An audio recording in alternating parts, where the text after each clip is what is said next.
Assalamualaikum warahmatullahi wabarakatuh. Suatu saat saya melihat sebuah postingan di Facebook atau di YouTube, sebuah postingan yang menceritakan seorang alim minal ulama, waliyun minal aulia. Beliau itu bermimpi. Dalam postingan itu beliau bermimpi, mimpinya bla bla bla bla bla. Nah, saya terangkan.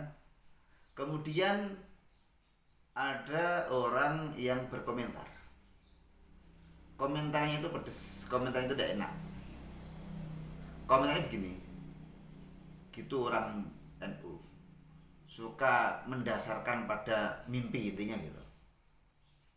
Mestinya pakai dalil, pakai Quran, pakai sunnah, bukan mimpi. Ya, bagi orang awam itu kalimat yang bagus. Kalimatul haq urida biha al batil. Kalimat atau kata yang hak yang urida diinginkan dengan kalimat itu al batil, kebatilan. Karena apa? Ya, mendustakan tentang mimpi. Sahabat-sahabat sekalian, kita mari belajar atau bicara tentang mimpi. Pertama, dalam Quran itu diceritakan tentang mimpi berkali-kali. Salah satunya firman Allah, "Idza qala Yusuf li abihi ya abati inni ra'aitu ahada asyara kawkaban wasyamsa wal qamara ra'aitum li sajidin." Itu qala Yusuf, ketika Yusuf berkata pada siapa? Li abihi, pada bapaknya, pada ayahnya.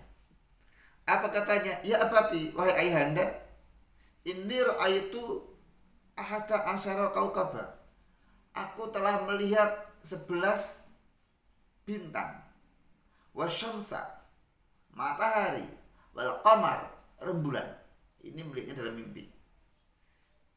Ra'aituhum, aku melihat mereka semua itu li sajidin, kepada saya mereka bersujud. Nah, ini Anda jangan kemudian haram, syirik, jangan. Karena kadang-kadang orang sekarang itu kan dengar kali itu langsung haram, syirik. Wah, ini yang diceritakan itu Nabi Yusuf kok. Baik, ini bukti bahwa Quran itu membahas tentang mimpi. Mimpi kedua yang diceritakan adalah mimpi dua teman Nabi Yusuf yang ada di penjara. Yang satu seorang pembuat roti, yang satu seorang pembuat khomer. Nah, keduanya mimpi, lalu Nabi Yusuf diminta untuk mentakwil mimpi itu. Mimpi yang ketiga adalah mimpi Raja Mesir, yang kemudian ditakwil oleh Nabi Yusuf alaihissalam tentang mimpinya tentang 7 ekor sapi gemuk yang dimakan sapi kurus, yang mana maknanya itu akan datang masa paceklik, tapi sebelumnya ada masa panen yang bagus melimpah ruah, setelah itu masa paceklik. Nah, kemudian mimpi selanjutnya adalah mimpi Nabi Ibrahim ketika bermimpi menyembelih putranya. Ya bunayya inni ara fil manami anni adbahuka fanzur ma tara. Wahai ayah anakku, aku mimpi menyembelih kamu, maka bagaimana pendapatmu? Qala ya abati fa'al ma tu'maru satajiduni insyaallah minas sabirin. Nabi Ismail mengatakan, wahai ayahanda, kerjakan apa yang diperintahkan, insyaallah engkau dapatkan saya termasuk orang yang sabar. Kalau mimpi ini tidak memiliki makna, maka Nabi Ismail akan berkata, mimpi pak, kembang turu. Mimpi pak, ngapain dipikir? Mimpi pak, dan sebagainya. Tapi bagi Nabi Ibrahim, bagi Nabi Ismail, mimpi ayahandanya adalah sebuah kebenaran. Kerjakan. Nabi Ibrahim hanya mimpi menyembelih Nabi Ismail, cerita sama Ibrahim langsung kerjakan saja. Insya Allah saya sabar. Nah, artinya apa? Mimpi orang soleh itu bukan main-main. Mimpi orang soleh itu hak. Mimpi orang soleh itu dari Allah. Mimpi orang soleh itu pantas untuk dikerjakan. Jadi kadang-kala kita itu mendapatkan ada orang kok mengamalkan ini, mana dalilnya. Kadang-kala dia kasyaf. Kadang-kala dia dapat ilham dari Allah Subhanahu wa taala. Atau mimpi ketemu dengan Nabi, kerjakan ini, lalu dia mengerjakan, lalu apa yang diinginkan tercapai. Dan ini tidak akan ketemu dalilnya, karena apa? Ya tadi lewatnya mimpi. Sedangkan mimpi itu memiliki otoritas. Mimpi orang soleh memiliki otoritas. Hanya saja otoritas itu terbatas pada lingkup dirinya, bukan untuk keseluruhan manusia. Beda dengan Nabi. Nah, jadi jangan kemudian kita itu meremehkan mimpi. Yang kedua, ketika Nabi Yusuf bercerita pada ayahandanya bahwa ia mimpi melihat 11 bintang, matahari, dan rembulan yang bersujud padanya, jangan diartikan ini semuanya syirik. Jangan naif lah. Titik syirik tanpa lihat konteks itu naif. Orang sekarang kan titik syirik. Orang sungkem orang tua saya tidak boleh. Insya Allah kita bahas nanti tentang bab sungkeman pada orang tuanya. Sekarang mimpi dulu.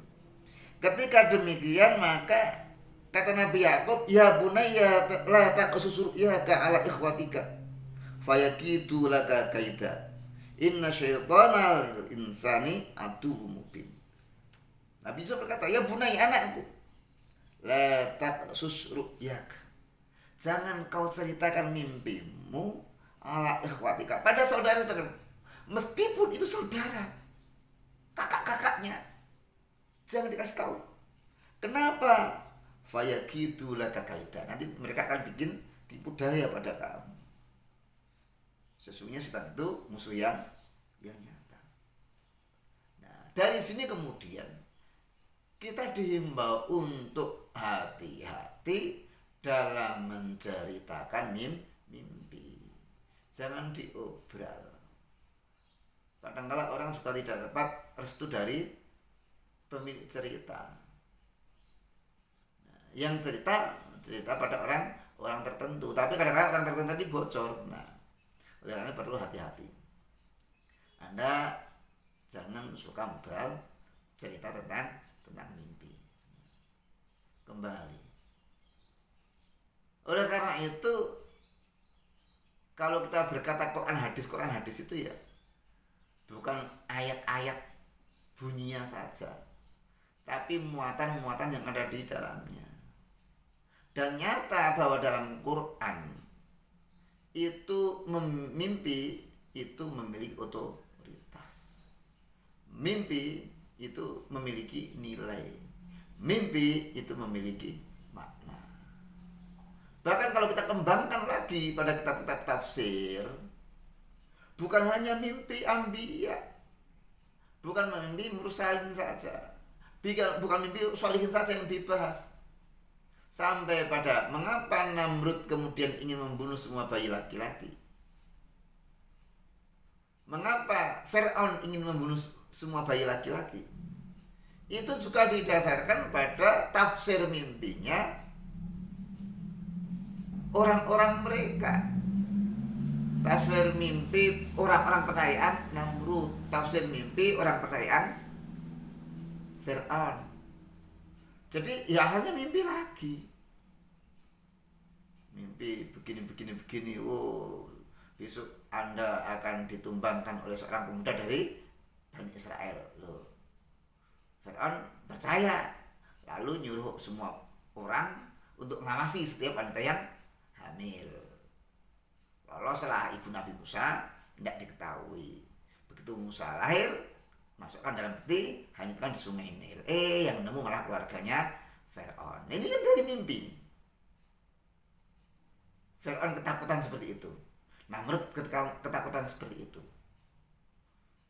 Jadi sekali lagi, satu, jangan meremehkan, menyepelekan mimpi orang. Karena mimpi itu ada yang hak dan ada yang tidak. Dan mimpi orang-orang soleh itu hak. Lain mimpinya ahli maksiat, tidak benar. Kadang-kadang mimpi itu bukan ilham, hanya karena pikiran khayal kita saja. Anda itu nyukai seorang cewek, tidur, mimpi ketemu dia. Habis reuni, tidur, mimpi ketemu mantannya. Ya. Mimpi-mimpi kembang tidur gitu. Nah, demikian, semoga kita bisa memahami bahwa mimpi itu memang memiliki otoritas. Dan yang kedua, semoga kita tidak termasuk orang yang suka mengobral cerita mimpi. Yang ketiga, mimpi itu ada tafsirnya. Dan orang yang tidak mengetahui tafsir mimpi tidak usah cerita apa tafsir mimpi ini. Quran ada tafsirnya. Yang tidak mengetahui tafsirnya Quran tidak usah nafsir-nafsirkan. Baca Arab saja masih plegak-pleguk, sok jadi mufasir, sok menerangkan hukum, sok berfatwa. Masalah lagi. Nah, oleh karena itu penting bagi kita belajar dari guru-guru yang memang mumpuni. Demikian, terima kasih. Wassalamualaikum warahmatullahi wabarakatuh.